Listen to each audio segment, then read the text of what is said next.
So all of you have joined. Start कर रहे हैं अभी. हेलो. Yes ma'am. ठीक है. अच्छा, आप लोग का ना एक चैप्टर है डेप्रिसिएशन. ठीक है.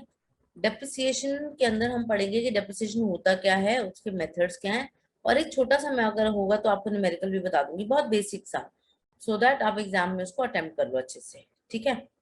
तो पर उससे पहले ये बताओ, जो हमने लास्ट क्लास में जितना पढ़ा है अभी तक कुछ करा है, रिवाइज वगैरह कुछ कुछ प्रैक्टिस करी उसके क्वेश्चंस की? मैंने जनरल की प्रैक्टिस करने के लिए बोला था. करा है या नहीं करा? मैडम नहीं करा, टाइम नहीं नहीं किया है. किया है. हाँ जी मैम. और सबने करा है? No ma'am. नहीं करोगे तो नुकसान है ना तुम्हारा. देखो इसमें भी न्यूमेरिकल है, फिर तुम कैसे करोगे? चलो हम नेक्स्ट चैप्टर करते हैं, और थोड़ा सा मैं आपको और एक दो टॉपिक्स और भी बताऊंगी आज. ठीक है. बहुत इजी है, और अगर हम इसको समझ के करेंगे तो बहुत आराम से आएगा. ऐसे करेंगे तो हमें कॉम्प्लिकेटेड लगेगा. ठीक है. क्या होता है डेप्रिसिएशन, किसी को पता है? Anybody knows what is depreciation?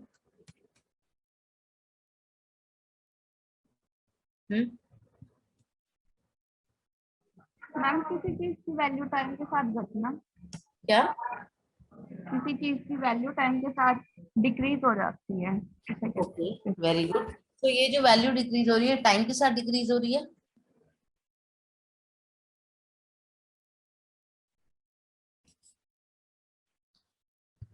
Ma'am use के साथ डिक्रीज होता है. यूज के साथ decrease. अच्छा, और अगर हम यूज ना करें तो?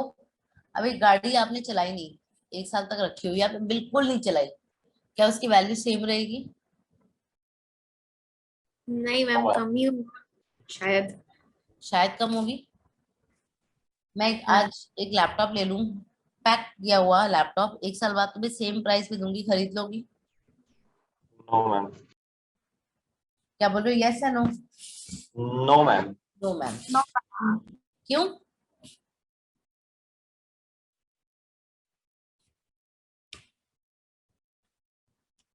क्यों नहीं खरीदोगे? मैम अच्छा, हाँ बताओ.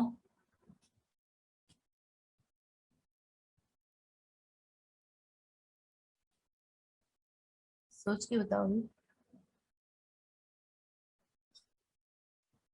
क्योंकि मैम आप चाहे यूज करिए या ना करिए, जो चीज आज मतलब खरीदा वो यूज हो या फिर ना हो, मतलब आगे जाके उसकी प्राइस सेम नहीं रहेगी. ओके. उसका कारण क्या हो सकता है, क्यों नहीं सेम रहेगी? वो लैपटॉप बिल्कुल यूज भी नहीं किया, नया का नया रखा है.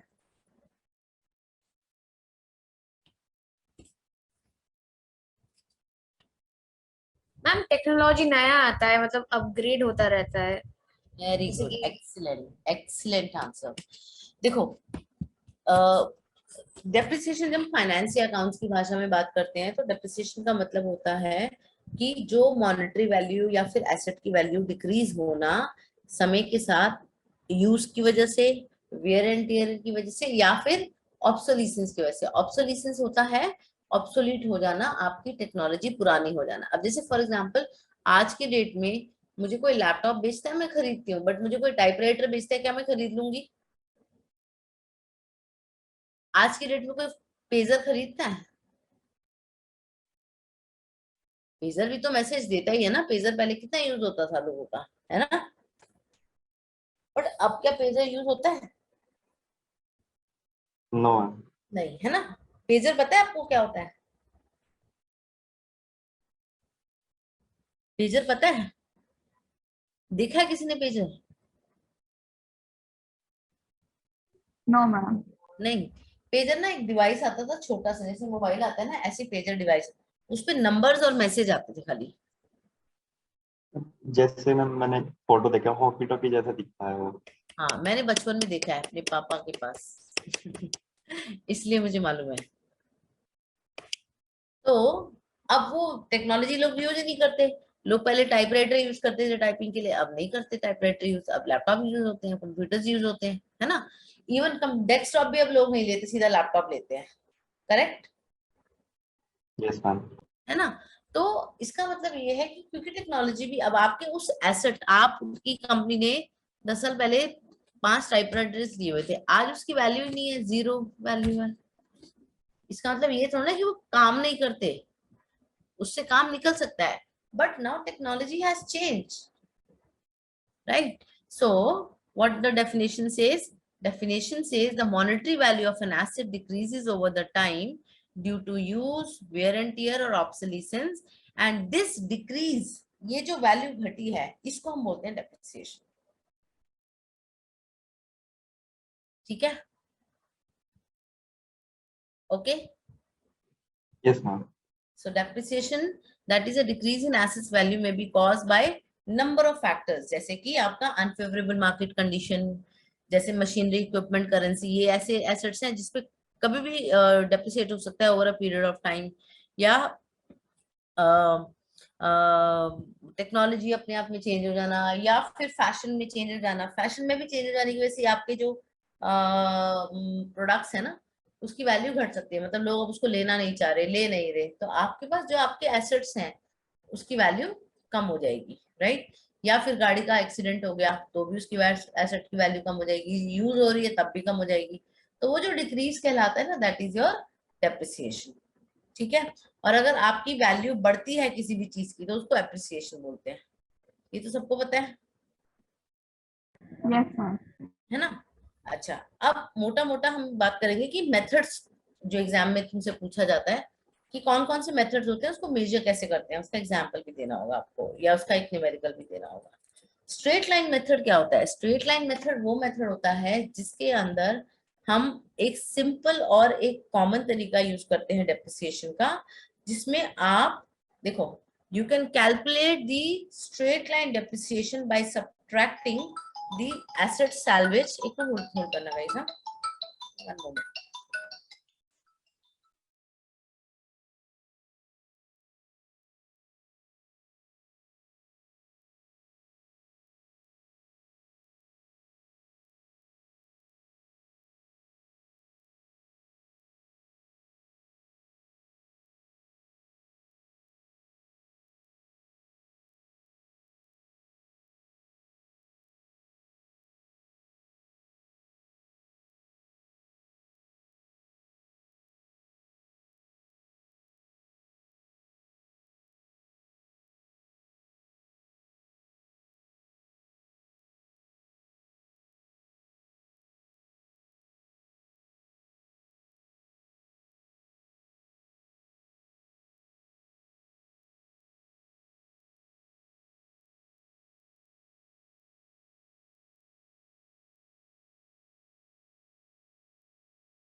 ठीक है, तो आपका जो स्ट्रेट लाइन मेथड होता है उसमें क्या करते हैं, by subtracting the asset salvage value from the original purchase price and then dividing it by the total number of years which is expected to be useful for the company. ये समझ में आया किसी को? जी मैम। समझ में आ गया? कैसे, बताओ क्या बोलना चाह रहे? मैम मतलब कोई सामान का अगर वैल्यू सपोज 100 रुपए है, हाँ तो उस सामान में अगर मैंने इस साल सपोज साल में अगर मैंने 10 रुपए डेप्रिसिएशन लगाया, हाँ तो हर साल में ये 10 10 10 10 रुपए करके कम होता जाएगा। हाँ, करेक्ट। मीन्स हम लोग एक फिक्स रेट लगा रहे हैं। हाँ, वो जितना मतलब जो वैल्यू है वो डिवाइडेड कर दिया जाएगा, जितना मुझे हाँ, डेप्रिसिएशन लगाना है उससे डिवाइड कर दिया जाएगा। करेक्ट करेक्ट, ठीक है। और स्ट्रेट लाइन डेप्रिसिएशन मेथड में क्या होता है कि इक्वल डेप्रिसिएशन एक्सपेंस को बांट देते हैं जितनी आपकी एसेट्स की यूजफुल लाइफ है। लाइक फॉर एग्जांपल, 5 साल तक लाइफ है एक मशीन की, तो और उसमें जो उसकी घटावट हुई है, मतलब उसका डेप्रिसिएशन लगा, फॉर एग्जांपल 50,000 है, 5 लाख का 50,000, 10% था टोटल, तो आपने उसको 5 साल में बांट दिया, तो 50,000 एनुअली 5 साल में हो गया, तो एक साल का कितना हो गया? 50,000 अगर 5 साल का है तो एक साल का कितना हुआ? 10,000। 10,000। सिंपली ना 50,000 को 5 से डिवाइड कर दो ना, ठीक है।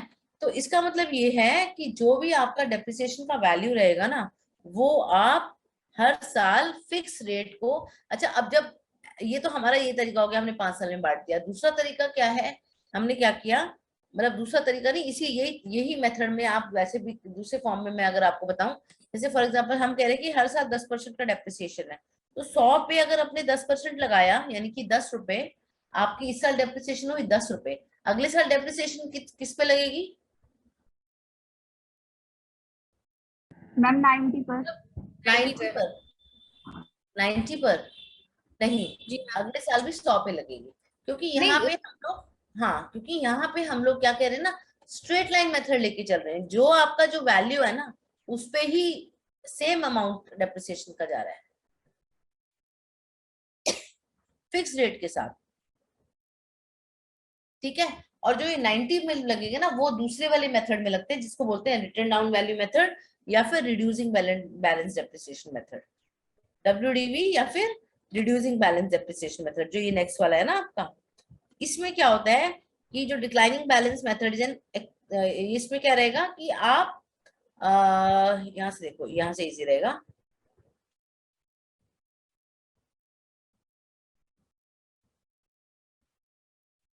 reducing balance depreciation changes the amount of depreciation charge over time. Declining balance method same ही है वैसे, accident depreciation system recording larger expense, ये हटा दो, ये इसकी जरूरत नहीं है, ये वाला नहीं है, एग्जाम में नहीं पूछते।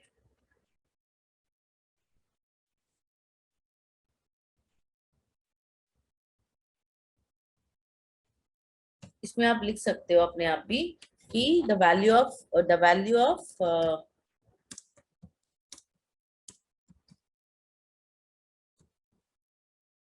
depreciation is applied on reduced balance amount,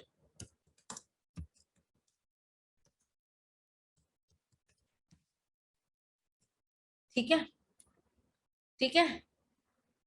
the value of depreciation is applied on reduce balance amount, इसका मतलब ये है कि जो 100 में अब 90 बचे थे ना, अब 90 के ऊपर 10% लगेगा, यानी कि कितना हुआ, 90 का 10% कितना हुआ,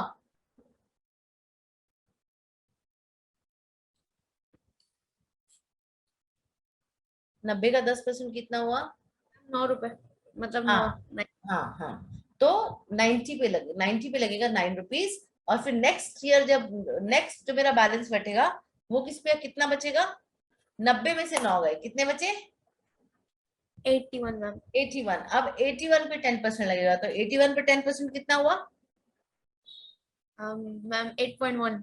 8.1, ठीक है, क्लियर हुआ। अब एक काम करो, मैं आपको फॉर्मेट बताती हूँ, ये वाला क्वेश्चन ना, देखो यहाँ पे एग्जांपल भी इन्होंने दे रखा है WDV का, छोटा सा स्ट्रेट लाइन का भी दे रखा है, सिंपल।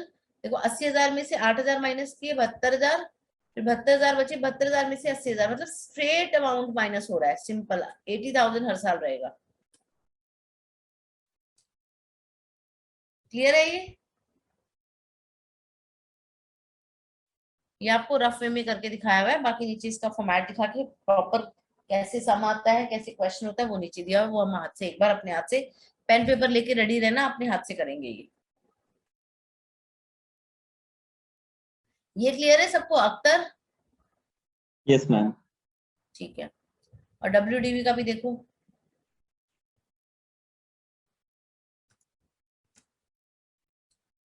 देखो 80,000 में से 80,000 माइनस किया, लेकिन यहाँ पे बच गया 72,000, 72,000 में से ये आना 72 1 2 3 4 7,20,000 है, 7,20,000 में से 72,000 माइनस किया 10,000, ये 8 लाख था, 8 लाख में से 10% लगाई 80,000, बच गए 720, 720 पे 10% लगाया तो 72,000, जो हम इसमें से माइनस करेंगे विच इज 6,48,000, ठीक है।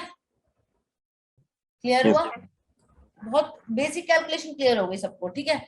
अब हम इसको फॉर्मेट में कैसे करते हैं अकाउंट्स में, वो मैं आपको दिखाती हूँ। देखो क्वेश्चन आया हुआ है, on 1st April 2015 X Limited purchased a machine costing rupees 4 lakh and spent 50,000 on its installation. Means totally एक मशीन ली कंपनी ने, X Limited ने 4 लाख की मशीन ली और 50,000 उसने इंस्टॉल करने में भी खर्च किए। मतलब जब वो मशीन लग रही होगी ना वहां पे रहे, तो वो इंस्टॉलेशन के चार्जेस जिसको बोलते हैं वो भी खर्च किए, यानी कि उसको मशीन पड़ी 4,50,000 रुपए की। फिर the estimated life of the machinery 10 years, मतलब 10 साल तक चलने की उसकी एस्टिमेटेड लाइफ है, and which it's residual value will be 50,000 only. तो मतलब 10 साल तक उसके ऊपर डेप्रिसिएशन लगने के बाद जो लास्ट में उसकी वैल्यू बचेगी वो 50,000 होगी। Find the amount of annual depreciation according to the fixed instalment method and prepare machinery account for the first 3 years। अब वो कह रहे हैं कि एक तो ये बताओ कि एनुअल डेप्रिसिएशन कितना लगेगा फिक्स्ड इंस्टॉलमेंट मेथड के हिसाब से, और दूसरा हमें एक मशीनरी अकाउंट बनाना है जिसमें 3 साल के लिए आपको बुक्स में रिकॉर्डिंग करके दिखानी है, और बुक्स मेरी 31 मार्च को क्लोज हो रही है। ठीक है, यहाँ तक क्वेश्चन समझ में आया सबको या पढ़ना है दोबारा से?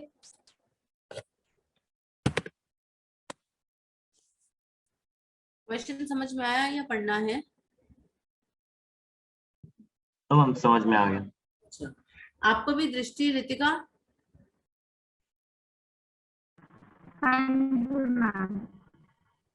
यस और नो? समझ में नहीं आया, क्या कह रही हूँ?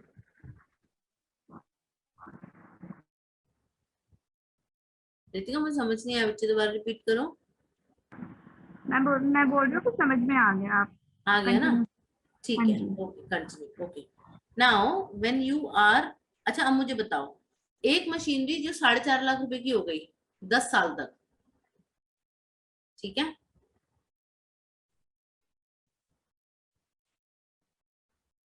ये मशीनरी हमारी आई 4 लाख रुपए की, इंस्टॉल करते करते उसको खर्चा बैठ गया मेरी 4,50,000 का। ये दिख रहा है यहाँ पे सबको? Yes ma'am. ठीक है, अब हमने मशीनरी अकाउंट बनाई, मशीनरी एक एसेट है, इसलिए यहाँ पे date particulars JF amount, date particulars JF amount. ठीक है, पहली साल यानी कि 2015 अप्रैल 1 अप्रैल को मशीनरी खरीदी 4 लाख से, बैंक के ऊपर खर्चा किया हमने, इरेक्शन चार्जेस को बोलते हैं, इंस्टॉलेशन चार्जेस, वो 50,000, फिर टोटल हो गई 4.5 लाख की। अब जो मशीन के ऊपर डेप्रिसिएशन है वो कह रहे हैं कि 4 लाख की डेप्रिसिएशन थी और 10 साल तक डेप्रिसिएशन लगी होगी और लास्ट में वो 50,000 वैल्यू बैठ गई। तो 4 लाख में से पहले 50,000 माइनस कर लो, कितना हुआ? 3.5 लाख। अब इसमें एक वो है, इसमें एक हिट क्या है, इसमें समझने वाली चीज कि जो ये इंस्टॉलेशन चार्जेस हुए हैं, ये मशीन को इंस्टॉल करने का खर्चा हुआ है। Yes ma'am. तो टोटल मशीन का खर्चा आपको कितना बैठा? 4.5 लाख। 4.5 लाख, है ना? तो 4.5 लाख रुपए मशीन का खर्चा बैठा, ना कि 4 लाख। तो जब आपकी टोटल रेजिडुअल माइनस करोगे ना, 4.5 में से माइनस करोगे, 4 में से नहीं, तो 4.5 लाख में से 4 लाख माइनस 4.5 लाख में से, सॉरी 4.5 लाख में से 50,000 रुपए माइनस करो, यानी कि रेजिडुअल वैल्यू, यानी कि जो बच गई थी, तो कितना बच गया? 4 लाख। 4 लाख। 4 लाख का डेप्रिसिएशन 10 साल में बराबर बांटना है, तो क्या करेंगे? 10 से डिवाइड,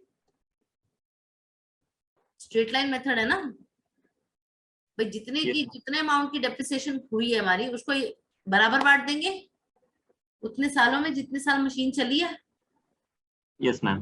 तो 10 साल में बांटा 4 लाख को, तो कितना आया पर साल? 40,000।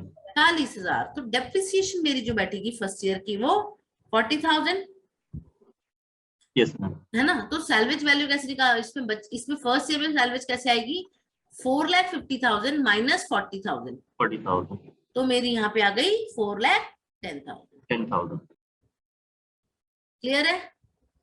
कोई यहाँ पे कंफ्यूजन? No ma'am. ठीक है, ये हमने पहले साल की बनाई। अब ऐसे ही दूसरे साल की बनाओगे। अब भाई दूसरे साल कितनी वैल्यू बची? 4,10,000। 4,10,000 में से 40 का डेप्रिसिएशन माइनस किया, कितना आ गया? 370। 370 इधर ट्रांसफर करेंगे थर्ड में, 370 के ऊपर डेप्रिसिएशन लगा 40, तो बच गई मेरी 3,30,000। Yes, ma'am. क्लियर है? इजी है? Yes, ma'am. इसको ना सिर्फ अपने हाथ से एक बार बना लो, प्रैक्टिस कर लो, यहीं पे भी 5 मिनट 10 मिनट ले लो, 15 मिनट ले लो। अब देखना मत इसको, यहाँ पे इसके जैसा ही अपने पास कॉपी में पेन पेपर है भी आपके पास, तीनों के पास? Yes, ma'am. ठीक है। हाँ, मशीनरी अकाउंट अपने हाथ से डेवलप कर लो एक बार। आपको क्वेश्चन समझ में आ गया कि भैया इतने की वैल्यू थी, इतने की मेरी एसेट थी 4.5 लाख की, 4.5 लाख रुपए में से आपका 50,000 की सैलवेज बची है लास्ट। अब ये तो इन्होंने तो 3 साल का मांगा था, मैं आपसे कह रही हूँ आप 5 साल का बना लो। ऐसे बना लोगे 5 साल का? Yes, ma'am. yes, चलो ma'am. शुरू, ठीक है। कितना टाइम चाहिए बनाने के लिए अकाउंट को?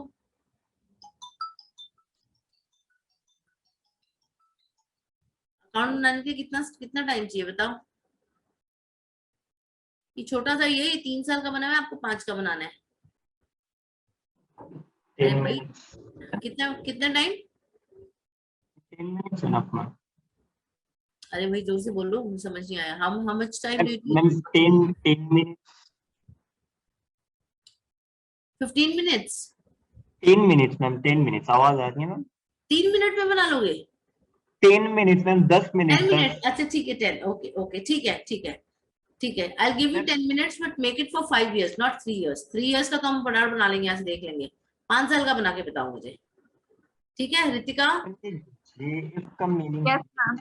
ठीक है, तो your time starts now.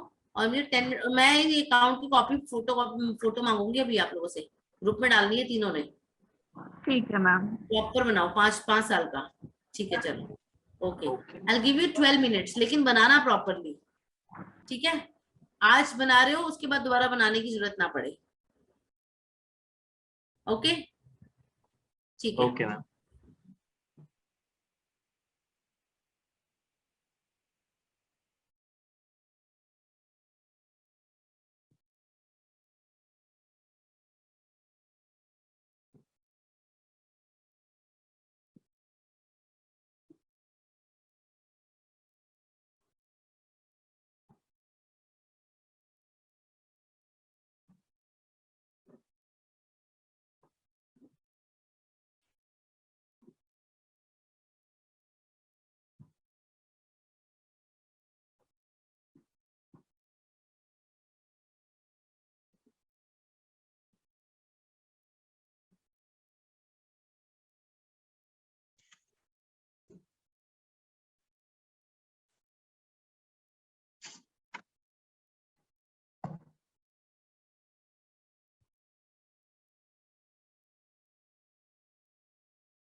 Done guys, कर लिया सबने? Yes ma'am, done. सबका जी, मैम। 5 साल का बनाया ना? जी मैम। ओके। आप लोग वैसे अपनी स्क्रीन शेयर करके कोई दिखा सकता है क्या? Do you have that option?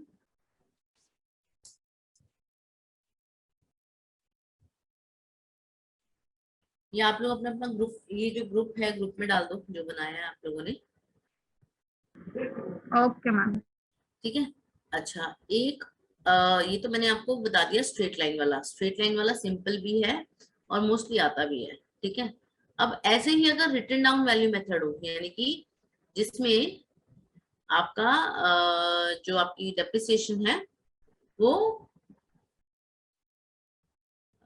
किस पे लगेगी? रिड्यूस बैलेंस पे लगेगी। ठीक है,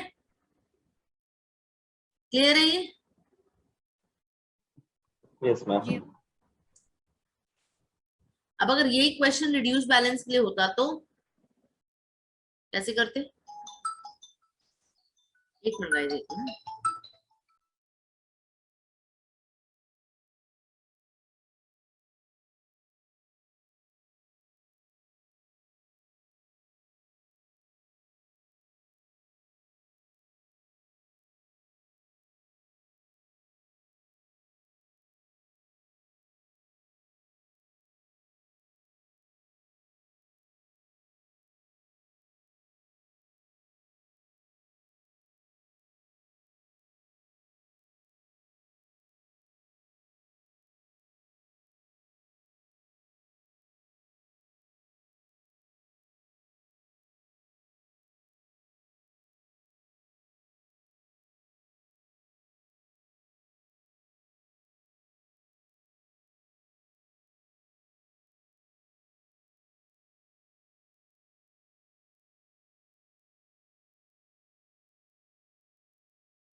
एक्चुअली ना ऑफिस के भी कॉल्स वॉल्स बीच में बहुत आती हैं, चाहे छुट्टी हो ना हो। एनीवेज देखो, अगर रिड्यूसिंग बैलेंस होगा तो रितिका मुझे बताओ, रिड्यूसिंग बैलेंस में आप कैसे कैलकुलेट करोगे? रितिका, रितिका, हाँ जी मैम। रिड्यूसिंग बैलेंस में अगर आपके पास आ जाए कैलकुलेट करने के लिए डेप्रिसिएशन, तो कैसे करोगे? यही अगर मशीनरी अकाउंट आपको रिड्यूसिंग बैलेंस में करना होता तो कैसे करते?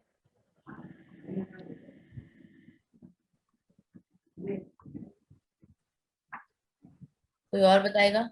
अख्तर आप बताओ।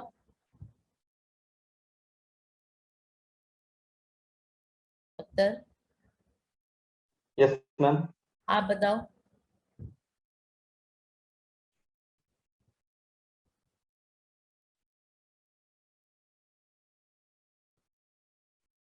अगर ये डेप्रिसिएशन आपको रिड्यूसिंग बैलेंस में लगाना होता, रिटन डाउन वैल्यू जिसको बोलते हैं, मैंने भी समझाया भी था, 9 वाला एग्जांपल दिया था ना, 10,000 वाला।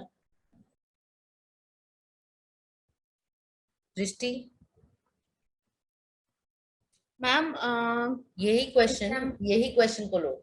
4.5 लाख का आपका मशीन, आपकी 4 लाख की मशीन है और 50,000 इरेक्शन चार्जेस हैं, 4.5 लाख रुपए। 4.5 लाख रुपए पे आपने पहले साल डेप्रिसिएशन लगाओगे 10% के हिसाब से, कितना लगेगा? 4,50,000 मैम, 45,000। 45,000।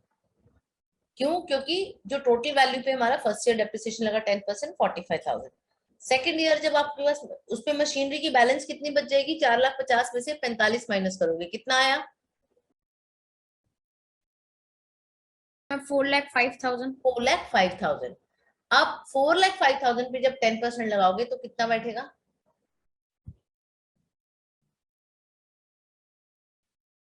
अख्तर, अब जो आपका सेकेंड ईयर डेप्रिसिएशन लगेगा वो 4,05,000 पे लगेगा, नहीं लगेगा? हाँ या ना? Yes ma'am. लगेगा मैम, क्यों? 40,500। करेक्ट। तो क्यों ऐसा, क्यों अख्तर हमारा इस पे क्यों लग रहा है? 4,05,000 पे क्यों लग रहा है सेकेंड ईयर? 4,50,000 पे क्यों नहीं लग रहा?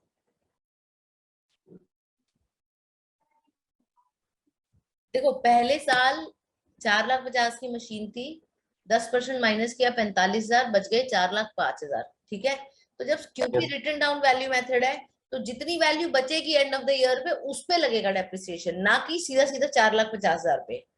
पहली वैल्यू पे सिर्फ तब लगता है जब स्ट्रेट लाइन मेथड होता है, लेकिन जब आपके पास रिड्यूसिंग बैलेंस या फिर रिटर्न डाउन वैल्यू मेथड होगा तब आपको बचे हुए अमाउंट के ऊपर डेप्रिसिएशन लगाना है। यानी कि 4,50,000 में से 45 माइनस करोगे, 4,05,000 रुपए, उस पर डेप्रिसिएशन लगेगा 10% का। अभी क्लियर है अख्तर? Yes ma'am. अब मुझे बताओ, सेकेंड ईयर आपने 4,05,000 पे डेप्रिसिएशन लगाया which is going to be 40,500, कितना अमाउंट आता है फिर?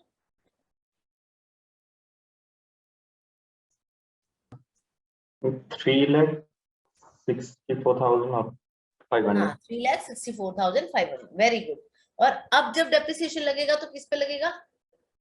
3,64,500। एग्जैक्टली, जो हाँ, ये जो नेक्स्ट वैल्यू आई है हमारी 3,64,500, जिस पे 10% लगाओगे तो कितना वैल्यू बैठेगा? 36,640। हाँ, ठीक है, 32,640 बैठेगा, 640। Yes ma'am, yes ma'am. है ना? तो ये जो डेप्रिसिएशन हमारी लग रही है वो रिड्यूसिंग बैलेंस पे लग रही है, तो उस हिसाब से फिर आप मशीनरी अकाउंट जब बनाओगे तो वहां पे माइनस कर करके सैलवेज वैल्यू, फिर उसमें से डेप्रिसिएशन का अमाउंट जो आपका है हर साल वो चेंज हो रहा है। It is not going to be a fixed amount of 40,000, it will change as per the reducing balance method. Clear हुआ सबको अब ये? Yes ma'am. देखो, कॉन्सेप्ट क्लियर कर लोगे ना, लोग पता है क्या होता है, लोग न्यूमेरिकल देख के ना, अरे ये न्यूमेरिकल है मम्मी नहीं समझ में आ रहा, फंस जाते हैं। ठीक है, लेकिन न्यूमेरिकल ही आपको बचाता है, न्यूमेरिकल ही आपको बचाता है, क्योंकि न्यूमेरिकल इतना इजी होता है। आप लोग, अगर आप लोग के कोई लेवल पे न्यूमेरिकल आ जाता है ना, तो न्यूमेरिकल इतने इजी लेवल पे आता है कि आप बहुत आराम से कर लेते हो। जनरल एंट्रीज जो हमने करी है डेबिट क्रेडिट वाली, वो भी बहुत इजी है, और मैंने जो आपको डेप्रिसिएशन अकाउंट समझाया ये भी बहुत इजी है। ठीक है, clear? Yes ma'am. Yes ma'am, clear. अच्छा, अब हमारे पास हम आ रहे हैं फाइनल अकाउंट में।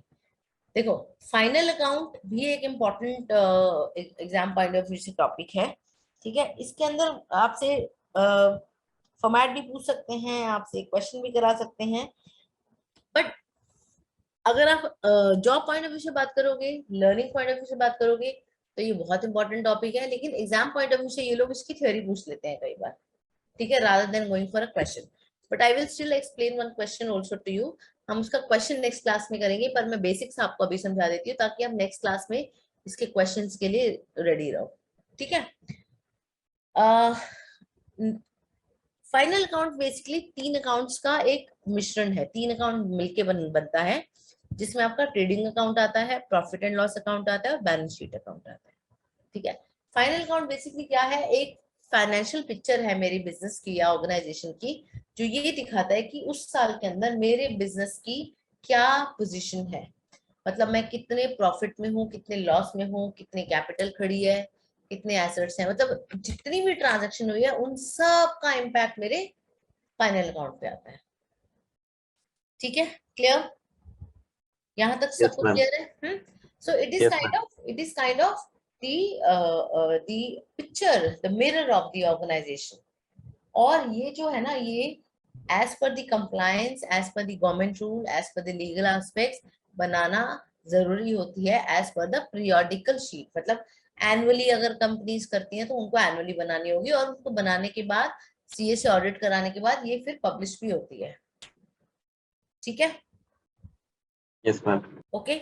अच्छा, अब 3 तरह के अकाउंट होते हैं इसमें, मैं अभी आज आपको थ्योरी बता रही हूँ, हम लोग नेक्स्ट क्लास में इसका प्रैक्टिकल भी करेंगे। ट्रेडिंग अकाउंट में वो वाली ट्रांजैक्शंस आती हैं जो फैक्ट्री में हुई होती हैं, जैसे कि फैक्ट्री में मशीन, फैक्ट्री के अंदर स्टेशनरी, फैक्ट्री के अंदर लेबर, फैक्ट्री के अंदर लाइट, फैक्ट्री के अंदर कोई फ्यूल लगा, फैक्ट्री के अंदर कोई रेंट दिया आपने फैक्ट्री का, वो सारे खर्चे मेरे ट्रेडिंग अकाउंट में आएंगे। और जो मेरे बेनिफिट्स हैं फैक्ट्री से जुड़े हुए, जैसे मेरे को सेल्स आई या मेरा कोई स्टॉक है, स्टॉक मेरा फैक्ट्री का है तो फैक्ट्री में बचा हुआ फैक्ट्री में ही उसको हम ऐड करेंगे। ठीक है, जितना भी ओपनिंग स्टॉक है वो ओपनिंग में चला जाएगा, जितना क्लोजिंग स्टॉक बच रहा है वो क्लोजिंग में चला जाएगा। ठीक है, उसके बाद आता है मेरा profit and loss account. Profit and loss में जो भी मेरे ऑफिस से जुड़े खर्चे हैं, एडमिनिस्ट्रेशन से जुड़े खर्चे हैं, वो सारे मेरे प्रॉफिट एंड लॉस अकाउंट में आते हैं। जैसे कि आपने कोई ऑफिस का रेंट दिया, लाइटिंग दी, कोई स्टेशनरी खर्च करी, सैलरी दी अपने स्टाफ को, लेबर को जब देते हैं तो वेजेस देते हैं, तो वो वेजेस मेरा ट्रेडिंग में जाएगा। लेकिन आप जब स्टाफ को सैलरी दोगे, सैलरी ऑफिस वाले बंदों को दी जाती है, तो वो मेरे प्रॉफिट एंड लॉस में आएगी। आपने रेंट दिया अपने ऑफिस का, और आपने कोई कमीशन दिया किसी सेल्स पे, वो सारे मेरे प्रॉफिट एंड लॉस में आएंगे। लेकिन जो ऑफिस से जुड़े फायदे हैं, इस तरह के फायदे, जैसे कमीशन मिला कहीं से, हमें कोई इंटरेस्ट मिला किसी कैपिटल वगैरह पे, वो सारा पैसा मेरा प्रॉफिट एंड लॉस में जुड़ेगा। ठीक है, क्लियर? Yes ma'am. अच्छा, अब आ जाता है बैलेंस शीट। बैलेंस शीट मेरा लास्ट में ना एसेट्स और लाइबिलिटीज का एक बही खाता है। एसेट्स वो होते हैं जिससे मेरा वैल्यू बढ़ती है बिजनेस की, या बिजनेस को चलाने में मुझे हेल्प मिलती है, जैसे कैश, आपकी बिल्डिंग, आपकी कार, आपका फर्नीचर, आपका स्टॉक, ये सारा मेरा एसेट्स में आएगा। और लाइबिलिटी में क्या आएगा, जो मेरे खर्चे हैं, एक्सपेंडिचर, जैसे मेरी कैपिटल जो मुझे कंपनी को वापस करनी होती है, कंपनी पर्सन अलग अलग होते हैं, तो मैंने बताया था। तो जो आपकी कैपिटल है, आपके फॉर एग्जांपल आपकी कंपनी में 3 पार्टनर्स है, तो तीनों की कैपिटल मेरी कंपनी की वो लाइबिलिटी है। आपने कोई लोन ले रखा है तो वो भी आपकी लाइबिलिटी है। आपकी क्रेडिटर जिसको आपने उधार पे सेल दिया, काम उधार पे खरीदा था, आपको उसको पैसा देना पड़ेगा, वो मेरी लाइबिलिटी है। ऐसे ही आपने कोई उधार पे माल बेचा है, आपको पैसा आना है, वो मेरे डेटर्स हैं, इसका मतलब वो मेरी एसेट्स है। ठीक है, कोई ऐसे खर्चे सालाना के अंदर जो साल के अंदर होने होने थे, जैसे हर महीने आपको रेंट देना था 12 महीने का 12,000 रुपए, आपने 2 महीने रेंट नहीं दिया, आपने 10,000 रुपए रेंट दिया और 2 महीने रेंट नहीं दिया, तो वो जो 2 महीने का रेंट है ना, वो आपके ऊपर एक लाइबिलिटी खड़ी हो गई कि भैया अभी वो देना है। तो बेसिकली वो इस साल का खर्चा था, आपने पे नहीं किया, तो आपकी वो लाइबिलिटी में खड़ा हो जाएगा। ठीक है, एसेट्स और लाइबिलिटी का सबसे इजी एग्जांपल आप लोगों के लिए, लेमैन के लिए, बच्चों के लिए होता है। जो अच्छे बच्चे निकल जाते हैं, कहते हैं माँ बाप के एसेट्स हैं। जो बच्चे मम्मी पापा को परेशान करते हैं, आगे सेटल नहीं होते, उनको गलत रास्ते पे चल जाते हैं, so they kind of liability to the parents, because वो जब पेरेंट्स बूढ़े हो जाते हैं या पेरेंट्स से बड़े हो जाते हैं तो उनको भी तो उनके बच्चों का ही सहारा होता है, राइट। वो कहते हैं ना आगे आगे परिवार को और अच्छा करने में और आगे बढ़ाने में, परिवार की ग्रोथ में, समृद्धि में आपके बच्चे आपके काम आते हैं, राइट। तो अगर आपके बच्चे अच्छे बच्चे निकलते हैं तो they are like assets to the family, बोला जाता है ना ऐसा, यस मैम। ना कभी तो जब यहाँ से अगर मेरे दिमाग के कॉन्सेप्ट क्लियर है ना, आपकी लायबिलिटी क्या है, लायबिलिटी वो चीज जो बेसिकली एक बर्डन है, एक खर्चा है, हमें देना ही है ना, और एसेट्स वो जिससे हमारा बिजनेस और फर्दर ग्रो करने में आगे बढ़े, ठीक है।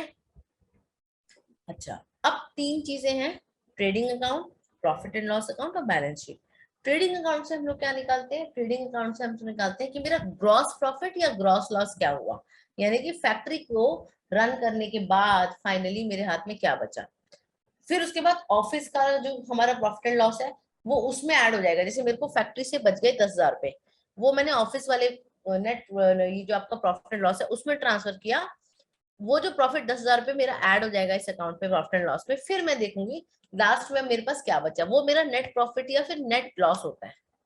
ऊपर ग्रॉस वाला होता है यानी कि ट्रेडिंग होता है तो ग्रॉस, और प्रॉफिट एंड लॉस यानी कि ऑफिस से हम लोग निकालते हैं नेट प्रॉफिट या नेट लॉस। और फाइनली फिर जब बैलेंस शीट बनती है मेरी, तो कैपिटल के अंदर अगर तो मेरा नेट लॉस हुआ है तो इसका मतलब कैपिटल और कम हो जाएगी, तो कैपिटल में से माइनस कर देंगे, अगर क्योंकि उतने की कैपिटल घट गई ना, लॉस हुआ जितना। भाई आपने बिजनेस के अंदर 10 लाख रुपए डाले थे, 1 लाख का लॉस हो गया, तो कितने बचे। Ritika, question to you. If you have invested 10 lakh in your business, now you are left with 9 lakh. Sorry, you have incurred a loss of 1 lakh. Then what is the amount left with you? Ma'am 9 lakh. इसका मतलब आपकी capital 1 lakh से कम हो गई, लेकिन वहीं अगर मेरा 1 लाख का मुझे प्रॉफिट हुआ होता तो 10 लाख जो इन्वेस्ट किए थे वो अब क्या कितने में बदल गए, 11 लाख, है ना। वो प्रॉफिट मेरा ऐड हो गया, यानी कि कैपिटल भी मेरी बढ़ जाएगी, ठीक है। अच्छा, अब क्वेश्चन आता है कि भाई क्या ऑब्जेक्टिव है फाइनल अकाउंट बनाने का। सबसे पहले हमने बोला they are prepared for the calculation of gross profit and net profit earned by the organization for the relevant period, मतलब उस साल के अंदर, by presenting the statement of profit and loss। means ये जो स्टेटमेंट हम तैयार करते हैं प्रॉफिट एंड लॉस की, इससे हम ये दिखाते हैं कि उस साल के अंदर मेरा क्या नेट प्रॉफिट बना, या फिर क्या मेरा ग्रॉस प्रॉफिट बना, या फिर मेरा क्या ग्रॉस लॉस बना, या फिर क्या ग्रॉस प्रॉफिट बना, ठीक है। मतलब नेट लॉस, नेट प्रॉफिट और ग्रॉस लॉस या ग्रॉस प्रॉफिट, दोनों चीजें मेरी इन स्टेटमेंट से निकल के आ जाती है। This point is clear to you? Yes ma'am. ठीक है। दूसरा पॉइंट क्या कहता है, दूसरा पॉइंट कहता है कि बैलेंस शीट जो रहेगी उससे मुझे एक तो करेक्ट फाइनेंशियल पोजीशन पता चल जाती है कि भैया मेरे एसेट्स कितने और लायबिलिटीज कितने हैं, ठीक है, जो लास्ट में बनती है मेरी। उसके बाद तीसरी चीज कह रहे हैं कि एक तो ये अकाउंट्स ना मुझे हेल्प करते हैं इन bifurcation of direct expenses to obtain the gross profit and loss, and bifurcation in indirect expenses to ascertain the net profit and loss for the organization। means कह रहे हैं कि ये वो अकाउंट है जो हमें ये हेल्प करते हैं। जो फैक्ट्री के अंदर जो खर्चे हैं वो डायरेक्ट खर्चे हैं, और जो फैक्ट्री का अकाउंट बनता है वो ट्रेडिंग अकाउंट बनता है। तो ट्रेडिंग से मुझे पता चल जाता है कि डायरेक्ट खर्चे और फायदों के बाद मुझे कितना मिला, और ऐसे ऑफिस वाला खर्चा जो है वो इनडायरेक्ट माना जाता है। तो इनडायरेक्ट में मेरा कितना खर्च हुआ और उसमें मुझे क्या क्या मुझे हाथ में बचा, वो मुझे प्रॉफिट एंड लॉस और ये ट्रेडिंग अकाउंट से पता चल जाता है। मतलब डायरेक्ट और इनडायरेक्ट का भी बाइफर्केशन हो जाता है इस वाले अकाउंट से। उसके बाद हम लोग एसेट्स एंड लायबिलिटीज को भी आराम से इजीली बाइफर्केट कर लेते हैं बैलेंस शीट में कि भाई एसेट्स इतनी थी और लायबिलिटीज मेरी इतनी थी इस पर्टिकुलर साल के अंदर, क्योंकि एनुअली बनती है, मतलब एक पीरियड पे बनती है, तो उस पीरियड में कितनी आपकी एसेट रही, कितनी आपकी लायबिलिटी रही, क्या ग्रॉस प्रॉफिट रहा, क्या नेट प्रॉफिट रहा, क्या ग्रॉस लॉस रहा, क्या नेट लॉस रहा, वो सारी चीजें हम लोग इन अकाउंट से पता कर लेते हैं, ठीक है, क्लियर? Yes ma'am. ठीक है, ओके। अब ये जरूरी क्यों है, मतलब इसकी इंपॉर्टेंस क्या है, कह रहे हैं कि जैसे जैसे बिजनेस ग्रो करता है ना, हमें ये वाले अकाउंट्स बनाने की ज्यादा जरूरत भी पड़ती है, क्योंकि ना हम इससे इंटरनली कंट्रोल भी कर पाते हैं। हमें पता चल जाता है कि यार इस साल ये थी हमारी पोजीशन, अगले साल मेरी ये थी, मतलब लास्ट 2 साल 3 साल का अगर आपको ट्रेंड कर देखना हो ना, तो आप इन अकाउंट्स में से देख सकते हो यार कि कौन से खर्चे ऐसे हैं जो ज्यादा बढ़ रहे हैं, कौन से ऐसी वो है जिससे हमें कम बढ़ रहे हैं, मतलब इससे हमारे खर्चे जो है कम होंगे। किस साल में हम लोगों ने एक अच्छा प्रॉफिट कमाया, या किस साल में हमारा लॉस हुआ था, उसके रीजंस क्या थे, वो चीज हम लोग इन अकाउंट्स में से आइडेंटिफाई कर पाते हैं। दूसरा, जितने भी एक्सटर्नल मेरे एक्सटर्नल इन्वेस्टर्स हैं, जैसे स्टेक होल्डर्स हो गया, इन्वेस्टर्स हो गया, वो भी आपकी कंपनी की पिक्चर को इन अकाउंट्स के थ्रू एनालाइज करते हैं कि भैया किस आपकी कंपनी की किस किस पोजीशन पे है, मतलब किस कैसा चल रहा है, फाइनेंशियल पिक्चर क्या चल रही है उसकी। उसके बाद हम बोलते हैं कि क्योंकि मैंने आपको बताया था कि ये एज पर द लॉ हमें ये जरूरी बनाना भी होता है, और फिर इसको ऑडिट करा के पब्लिक को भी शो करा जाता है। तो इससे भी ये पता चलता है कि भाई कंपनी कैसा कर रही है, और उसके जो कंज्यूमर्स हैं, उसके जो आउटसाइड जिनको हाँ पब्लिक को ये शो कर रहे हो अपने डेटा को, उनको भी एक मतलब वर्थ लगती है कि हाँ ये कंपनी ऑनेस्ट है और अपनी ट्रू पिक्चर हमें दिखाती है। ठीक है, क्लियर है? अच्छा, अब अगर फाइनल अकाउंट बनाएंगे तो क्या फायदे होंगे और क्या नुकसान है? फायदे इसके ये हैं कि एक तो हमें एक्यूरेसी पता चल जाएगी अकाउंट्स की, भाई हमारे कौन से खर्चे हैं, कहाँ हो रहे हैं, वो सारी चीजें हमारी रिकॉर्डिंग होगी। कोई अगर कोई गलती हो जाए, कोई मिस्टेक हो जाए, तो वो उसमें आसानी से रेक्टिफाई हो जाएगी, क्योंकि उसी पर्टिकुलर साल पे हम लोग कर रहे हैं। तो हम अगर कुछ बाद में भी निकल के आता है ना, at the end of the month निकल के आता है, जैसे हमने साल की बनाई पर दिसंबर में हमें लगा कि यार ये चीज तो मिस हो गई, वो चीज इसमें एडजस्ट हो जाती है। ठीक है, एडजस्टमेंट्स करनी आसान होती है। दूसरा, ऑडिट के टाइम पर भी हमें हेल्प करता है, क्योंकि हम सारे अपने स्टेटमेंट्स को, मतलब सारे अपने खर्चों को, सारे अपने फायदों को रिकॉर्ड कर रहे हैं। तो हमसे अगर ऑडिटर आके मांगेगा ना मुझे ये दिखाओ, तो हमारे पास एक रिकॉर्ड प्रॉपर बना होगा उसका। उसके बाद हमें ये वैल्यूएशन में भी हेल्प करता है कि कंपनी की वैल्यूएशन जो हम करते हैं कि भाई इसकी वर्थ कितनी है, रियल वर्थ कितनी है बिजनेस की, वो भी, क्योंकि हम लोगों के सामने सामने क्लियर पिक्चर है ना कि प्रॉफिट कितना हो रहा है, लॉस कितना हो रहा है, एसेट्स कितने हैं, लाइबिलिटी कितनी है, इस साल में किस तरह का पैटर्न ऑफ एक्सपेंस था, वो सारी चीजें हम यहाँ से निकाल के एनालाइज कर लेते हैं। तो एक एक रियल पिक्चर हमारे सामने खड़ी हो जाती है। अच्छा, इसके डिसएडवांटेजेस क्या है? डिसएडवांटेजेस सिर्फ ये हैं कि क्योंकि अभी जो खर्चे हो गए साल भर में या फायदे हो गए, ये सारे हम हिस्टोरिकल और मॉनेटरी ट्रांजैक्शंस पे लेते हैं। ठीक है, इसमें और कुछ अगर बिजनेस से, मतलब फाइनेंस से हटके कुछ इम्पैक्ट पड़ता है, जैसे कोई वर्क एनवायरनमेंट का इम्पैक्ट पड़ता है या कस्टमर सेटिस्फेक्शन का इम्पैक्ट पड़ता है बिजनेस से, वो सब चीजें हम अपने बिजनेस के फाइनल अकाउंट में शो कहीं नहीं करते, उसका कोई स्कोप नहीं है इसके अंदर। जैसे फॉर एग्जांपल, आपने बहुत अच्छा प्रोडक्ट बनाया, आपके प्रोडक्ट्स का फॉरेन में बड़ा अच्छा रिस्पॉन्स है, मगर आपने जब इंडिया में लॉन्च किया, इंडियन कस्टमर से सेटिस्फाई नहीं है, राइट?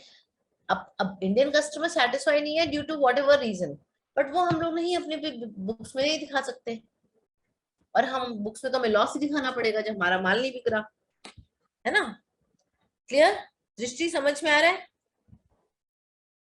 दृष्टि यस मैम। समझ में आ रहा है? फास्ट तो नहीं चल रहा? नहीं मैम, ठीक है। बस ये लास्ट टॉपिक ही खत्म करा रही हूँ, उसके बाद फिर हम नेक्स्ट क्लास में पढ़ेंगे। उसके बाद जो भी हमारे फाइनल अकाउंट प्रिपेयर होगा, ऑल्दो हम इसमें एडजस्टमेंट कर देते हैं, लेकिन फिर भी 100% चेक नहीं है इनएक्यूरेसी के ऊपर। इनएक्यूरेसीज फिर भी हो सकती हैं at the time of preparing final account, क्योंकि इसमें क्या हो सकता है, कोई ट्रांजैक्शन मिस हो गई, कोई ट्रांजैक्शन गलत रिकॉर्ड हो गई, तो वो उसका कोई पर्टिकुलर चेक नहीं है उसमें। ठीक है, क्लियर? उसके बाद कह रहे हैं कि इसके अंदर ना थोड़ा सा पर्सनल जजमेंट का भी इम्पैक्ट पड़ता है। पर्सनल जजमेंट का कैसे इम्पैक्ट पड़ता है? जैसे हम डेप्रिसिएशन है, हम डेप्रिसिएशन हमारे यहाँ पर हम रिटन डाउन से ले रहे हैं या हम स्ट्रेट लाइन से ले रहे हैं, वहां पे वो पर्सनल जजमेंट आ जाता है अकाउंटेंट्स का। ठीक है, तो जब अकाउंटेंट्स का पर्सनल जजमेंट आ जाता है ना, तो इस वजह से बिजनेस पे एग्जैक्ट बिल्कुल नेट डॉट पिक्चर हम लोग नहीं आइडेंटिफाई कर पाते। ठीक है, तो कहीं ना कहीं, या स्टॉक के वैल्यूएशन आप उसको मार्केट कॉस्ट पे ले रहे हो, आप हिस्टोरिकल कॉस्ट पे ले रहे हो, किस पे ले रहे हो, तो कहीं ना कहीं इन चीजों का इम्पैक्ट थोड़ा बहुत ही सही, मे बी 10% 5% इम्पैक्ट जो है वो आपका पर्सनल जजमेंट के बेसिस पे भी होता है। ठीक है, clear? Nice, clear? Yes ma'am. ठीक है। अच्छा, अब आप लोग एक काम करना घर पे, है ना, नेक्स्ट क्लास के लिए जब आओगे तो थोड़ा सा ये एक ना फॉर्मेट आपको गूगल पे भी मिल जाएगा इसका, ट्रेडिंग अकाउंट का, क्योंकि ट्रेडिंग अकाउंट में दिखाएंगे कि कौन कौन सी चीजें ट्रेडिंग अकाउंट में होती हैं, कैसे बनता है ट्रेडिंग अकाउंट। जैसे ट्रेडिंग अकाउंट ये बना हुआ है, ट्रेडिंग अकाउंट का फॉर्मेट दिया हुआ है जिसमें ये पीरियड डाल दिया किस पीरियड के लिए बना रहे हैं, और इसमें ये आपके इस तरफ क्या आएंगे और इस तरफ क्या आएंगे, मतलब यहाँ पे जितने भी फायदे वाले ओपनिंग स्टॉक, परचेज, एक्सपेंस, मतलब जो आप खर्चे है बेसिकली, यहाँ पे आपकी पर्टिकुलर्स में देखो जो आपकी इनकम हो रही है, मतलब आ रहे हैं सेल्स, स्टॉक का आपका बचा हुआ है ना, वो सारी। अभी लॉस और प्रॉफिट यहाँ पे क्यों आ रहे हैं मैं आपको नेक्स्ट क्लास में बताऊंगी, पर पहले आपकी ड्यूटी ये बनती है कि आप इस फॉर्मेट को पढ़ के आओ घर से, नहीं तो आप लोग अगली बार कंफ्यूज हो जाओगे। ये देखो जैसे खर्चे हैं सारे, सैलरीज, रेंट, एक्सपेंस, ये आपका ऊपर ट्रेडिंग अकाउंट था, ये मेरा प्रॉफिट एंड लॉस अकाउंट है। प्रॉफिट एंड लॉस अकाउंट में ऑफिस से जुड़े खर्चे, जैसे बैंक का इंटरेस्ट दे रहे हैं, स्टाफ का वेलफेयर एक्सपेंस दे रहे हैं, ऑडिट फीस दे रहे हैं, रिपेयर दे रहे हैं, कमीशन दे रहे हैं, ये सारी चीजें मेरे प्रॉफिट एंड लॉस में आएगी। ठीक है, अगर आपकी कोई कमीशन इनकम है, डिस्काउंट मिल रहा है, इंटरेस्ट रिसीव हो रहा है, वो सब मेरा यहाँ पर आएगा, बाय वाली साइड पे आएगा। ठीक है, अभी थोड़ा सा डिफिकल्ट लग रहा होगा देखने में क्योंकि बिल्कुल नई नई चीज देखने की है ही क्या, तो लेकिन इसलिए मैं बोल रही हूँ चाहे घर पे 15 मिनट लगाओ, लेकिन इस फॉर्मेट को गूगल से ही सर्च कर ले, बहुत आराम से गूगल पे डालोगे ना profit and loss account format, बहुत आराम से आपको profit and loss, balance sheet और आपका ये ट्रेडिंग अकाउंट, तीनों का फॉर्मेट मिल जाएगा, उसके अंदर किसके अंदर क्या आइटम आते हैं वो भी समझ में आ जाएगा। ठीक है, क्लियर? जी मैम। Nice, clear. करोगे घर पे मेहनत? Yes ma'am. ठीक है, मैं ये फाइल भी दे देती हूँ उसको, एक बार दे देती हूँ ये फाइल सीमा को, सीमा को बोलती हूँ आपको दे देगी। ठीक है, ओके मैम। चलो, okay then, good to close. Yes ma'am. समझ में आया आज की क्लास में जो हमने पढ़ा है? Yes ma'am. Thank you then, thank you guys. Thank you.